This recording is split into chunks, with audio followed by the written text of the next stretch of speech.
SC వర్గీకరణ విషయంలో మందకృష్ణ మాదిగ గారికి మీరు మద్దతుగా నిలుస్తారా?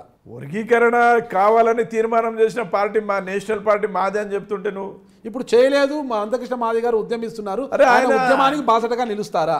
అది ఆయన ఒపీనియన్, అది మా పార్టీ ఒపీనియన్, ఇది మా ప్రయత్నం ఏం చేస్తున్నాం. ఇప్పుడు అన్ని ఎజెండాలో పెట్టి అన్నీ ఎలా అయితే మేము రామ జన్మభూమి మా ఎజెండాలో ఉంది, మా ప్రభుత్వం ఉంది. కొన్ని అడ్డంకులు ఉన్నాయి, లీగల్గా చేయలేకపోతున్నాం. ఇది కూడా అట్లనే. అంత మాత్రాన దానికి వ్యతిరేకం దీనికి అనుకూలం అట్లా కాదు కదా. మత మార్పిడులను బీజేపీ ప్రోత్సహిస్తుందా? ప్రోత్సహించదు. తెలంగాణ రాష్ట్రంలో తీసుకుంటే సోషల్ వెల్ఫేర్కు సంబంధించి ఒక ప్రిన్సిపల్ సెక్రటరీ మొత్తం ఈ గురుకులాలు ఈ హాస్టల్లో ఉండే విద్యార్థులంతా ఎస్సీ విద్యార్థులంతా పోగు చేసి ఒక ప్రైవేట్ సైన్యాన్ని ఏర్పాటు చేసి వాళ్ళందరినీ కూడా క్రిస్టియానిటీలోకి బలవంతంగా మత మార్పిడులు చేస్తున్నారని ఇటీవల వస్తున్న విమర్శలు, పెద్ద ఎత్తున విమర్శలు వస్తున్నాయి ఆ ప్రిన్సిపల్ సెక్రటరీ మీద. ఒక హిందుత్వ భావజాలము నిండుకొని ఉన్న బీజేపీలోని సీనియర్ లీడర్గా మీరు దాని గురించి ఏమంటారు? ఇంతగా ఆ విషయం మీ దృష్టికి వచ్చిందా? ఒకవేళ మత మార్పిడిని ప్రోత్సహించినట్లయితే అది మంచిది కాదు. అది బాబాసాహెబ్ అంబేద్కర్ ఒక ఆలోచనకు విరుద్ధం, అది రాజ్యాంగ విరుద్ధం. అది బాబాసాహెబ్ అంబేద్కర్ ఎక్కడ మతాన్ని మార్చుకోమని చెప్పలే. ఆయన 1935లో కూడా మమ్మల్ని క్రైస్తవ మతంలో స్వీకరించమని కోరితే అన్నాడు, రిఫ్యూజ్ చేశాడు ఆయన. ఆ రకంగా చేయడం ఏదైతే ఉందో, కన్వర్షన్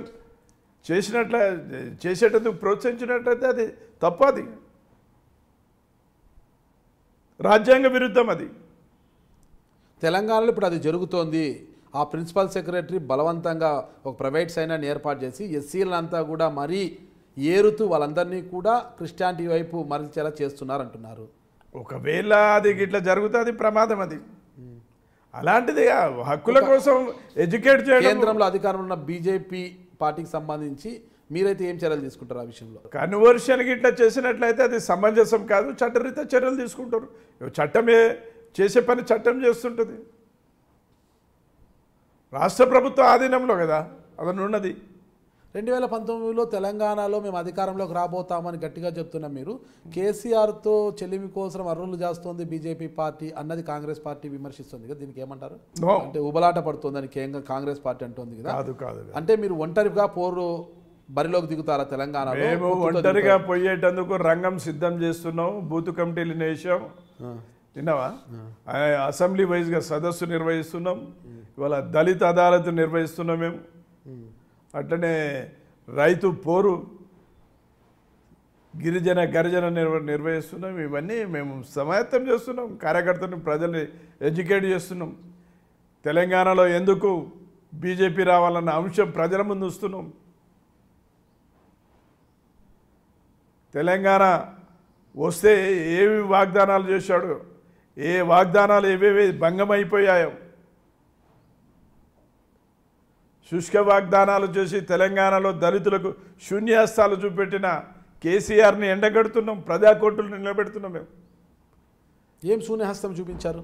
ఏది దళితుని ముఖ్యమంత్రిగా చేస్తానన్నాడు, తాను ముఖ్యమంత్రి అయి కూర్చున్నాడు. ఇవాళ కుటుంబ పాలన కొనసాగిస్తున్నాడు. రాజయ్యని వ్యతిరేకత వస్తుంది, రాజయ్యని ముఖ్యమంత్రిగా చేసిండు.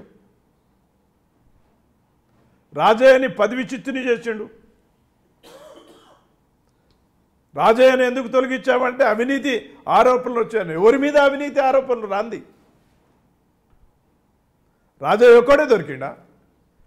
ఇవాళ పత్రికలు, మీడియా కూడా కూస్తలేదా? మిషన్ కాకతీయాలు అవినీతి జరిగింది, పరీక్షల లీకేజీలు అయినాయి, జగదీశ్వర్ రెడ్డి మీద ఆరోపణలు రాలేదా? ఉస్కే మ్యాపియర్ రాజ్యమేలుతుందని ఆరోపణలు వస్తలేవా? మీ పత్రికలే కదా ఇవన్నీ బయటకు తీస్తున్నాయి. దళితుడు ఒక్కడే, ఇదేం వివక్ష అండి?